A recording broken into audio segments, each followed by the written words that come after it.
ના પણ ચોક્કસ તમે આટલો વિડીયો કટ કરીને તમારા સ્ટેટસ પર મૂકજો અને તમારા ફેસબુક પર બી શેર કરજો.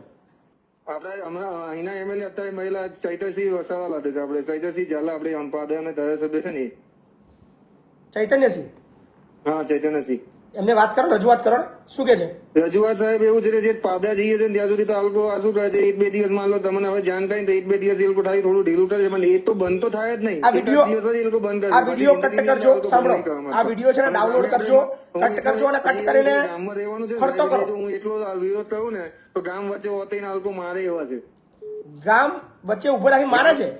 હા તે તારે એટલા કેમ વિરોધ કરવાની જરૂર પડે? આટલા વર્ષોથી અમે વેચીએ છીએ, તારે શું બોલવાનું છે? અને હું જાતનો બ્રાહ્મણ છું એટલે મારાથી એકદમ બોલાય નહીં. બરાબર, તકલીફ એ છે સાહેબ.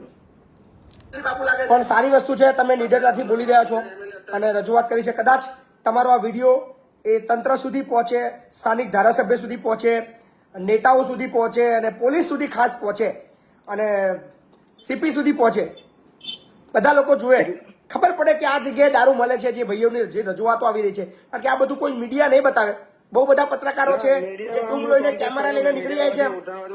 શું કે એવી રીતે વિડીયો લાવો. આ હવે કોઈ બી માણસ પોતાના ઘરની અંદર વેચતો તો વિડીયો તો બનાવવા દેવાનો નથી.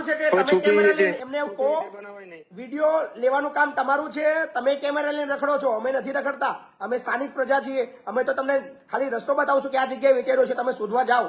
તમારા કેમેરા ત્યાં આગળ લઈને જાઓ કે ક્યારેક નથી સમજતા સાહેબ લોકો.